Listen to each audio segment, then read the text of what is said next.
iti anuk chon noi bol te hiwin dutine jin nei tin le bol khopa wa jing kho pui aki zu o sa nga lo ne sa ne ta cho ke lung hamo mo ngai hello kon mu pitia to ne kon phat chom chon hol kom kin tim video pa na sa in ge lung lut ta wedding bon chon bi tim win aji chu tu ni khoi sei do hi inam na me ho hung viral na chung chang thuai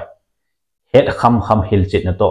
tip na hin nei du hin hi ji chun phat ta ngai tai lo le comment ho a hoi lo ta tam ki dom to kit diong ka hin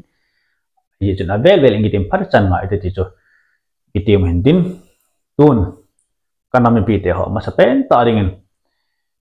gampa ma om hen lang hoila he jong le nu me inam nu me ho khat le ni ji in nu me zo se phamodin gel pote ai lo mu pote apa po tin sei pote ti chu ega ki tim nom naw hen din ani nein anu pa anga om hen lang tawn me hen lang si tin men lang hoila he jong le aphalo ding jo aphalo a he jing apha ding jo hoila no le apha he jing ti chu ai ga het dim ka dei sa in chule tu chung hu viral adi in kolle vai to jadang namdang ho ti taute itia ai mi to ai azat pasal to nitia hung viral ong hi pon kolle vai to hung viral hi ben ahin hicha ka seinom chu thildang hi pon kalung adong momong ringin kaza ong chen video khat di chu mel se ka sape se ringin nu pahin khu man no iti banga ka mo hiti be se az hu ni wa le ji ki nei tab hiti in nam sumin se povin sumin se hibin a kho ma in video naga ke kap ke jin lai se cha cha nam be se jing we ai lo le porn video thong ap ta bo nen kam hoi mai the cha chule ko I hibin kanam pi te ho e hon dong hiti ho to bang ho video ho lim ho hi apo ti ki chu tho po jing po te ho ila hi jong le I het kha mi hi a le lung sit tin all in anu upa to I heto in lang si so lam ka te heto I lo thi ham lo ahi lo le personal ta namu da nami thi hi jong le point ding in bolin iti bang chon than hoi na ho chu min sit le post le bol pot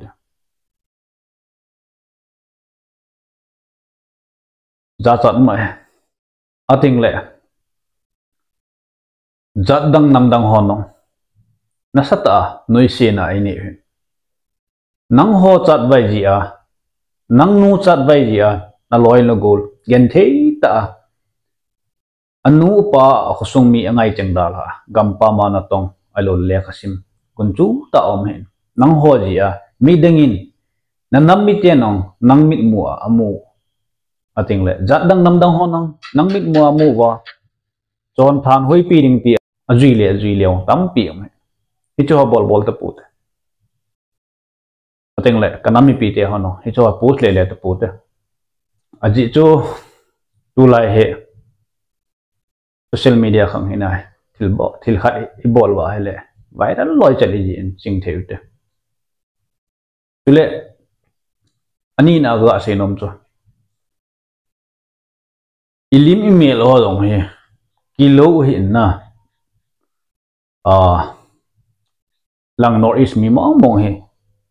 ilim me lo kilo he ji chun e hon lim khat e ga dong mai ga su to ho ki ho ong cho jat dang ho a dong ga himai the hi na pu a hi lo a hele ku ki chanu ti in post le na bol he min e ho zo cho hi chin na post a khona cho ku ki ho te ile post le kin chong he ching the ka tip nom na cho til dang he pon tua he e ho I chen now e ga be le chon ku ki len gam sung keu se pon state dang a jong I cheng win tele foreign hen lang hoi now alo le ko sa na ome I chen ho zo si no ho zo si wa he paulil ta alo le mi mu thip ta mi noi se ta hin fu pu hin mino ibet na ibet daw ji chun mi noi si ding ki sapute til pha til hoi bol win in sum ha sak gen thi ya wai kun hi le hi chi lol hin ding chu ngai tun gelin lang ha ki bol iti a nok chon noi bol te hi win de tin jin nei tin le bol khopa wa jing kho pui ito lung sit tem bol te hi chan wal yang ai tai atin a chai ne pena kanam mi pi te ho kaga sei nom cho thil dang hai pun i het thim diwa ka dei cha cha bi ham ti le khat le ni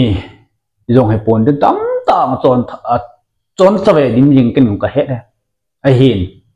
a ki sel thi loi om i mi ju si hai pui hitia dunia hung viral ho ti lo video hung viral ti lo ho tam ta pi mi hi jong le a sei bang wen chon bol da ta ven tin icha ka sei nom pen da chu bi ham ti le inam na mi ho hi zat dang alo kolga mana tong hivin alo le khasim hivin aloi gol to khompi ti kolle wa hivin hi chini kho he jing na dingya tia lim ga akila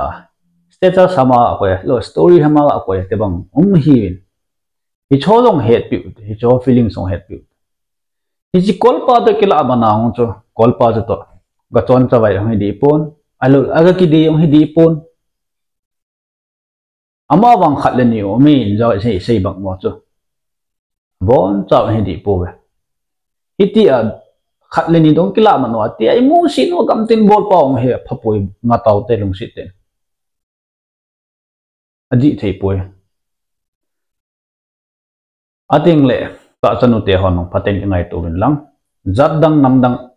te anga na pa khoi layo na su chul de wa in lang ne kile am khating leo a virgin pen dana ne ki ngai tu wa nanu na pan la het lo pasal pham naga amu leo na nam pasal hom khat naga amu leo namat lo sang ta hai demand sang ta hai ni cho jong he phaten hin kho ho naman ho nen khu man dan ho hoi ta study bol leo chen ne ki si idio ne ki dei lo du he pathian no oi lo du he min seyang za chan mai ajia nga puluding thil i ma cham poe kitup ta in kho kitup ta poya a virgin ti chu aji pi he chu surprise a bol gi pe na mi ki ken thu pi pe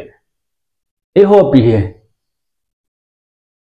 aki zu o sa nga lo na sa ne ta chu ke ka lung ha mo ngai in kho man mo ngai chon dan mo he e pi yong le thu tam sei le han I kama su do dengan de im lo hin in sei ting le aphat lo ji pon comment section nong na lung galun sevin lang a hin kanami pi te ho le pa chanu te ho igel hen du ida hen du ibet hen du til atame khatlini ji in abon chawin a phomon gel pote ating le nang ji a nanam pum pi amin se the nanam na me jo si amin te amu the ating na nang ji a na unu ke tup tan ho puyong min hiti as zon mi na amu mai the na naw te amu mai the ji chen hi thong bol pu te gel po te tia do lai lung gel langai tu phat som chakha din sei kho men ten I sei naw sunga I kama ko na hum po do angi mo wal ma le I chot na ke thim tu te ji chu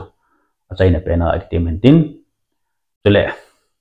a chai na ka ti ngin a chai na pe na ding ong long ding jing ni khuteng hole kukin pi makai na nuya alo le a branch a munjo sia chen naw gam sung jo sia meite san te to ing ki khen pat new ki khen ni ho separation day ya manding ki ti to ogon en go na he ei ma ho kin le dong tam pi im non la da hau tin hi chini khuteng hi le lam kai ho ja bon la le inam khan khodiu gel nan alo chima sa ho lung hem pin en ichi lam kai ten kin gon na jaw chi ute ai lo a jaw thelo ho jong gam chum pa ma mo no taw nan kel do te ti chu ga se tin muntina tun ha ai lo le tuni khwa ichi ka video an mo ho alon anabezo si chunga pa to ka shin next video din sanga hoidol patoi mo to bye bye.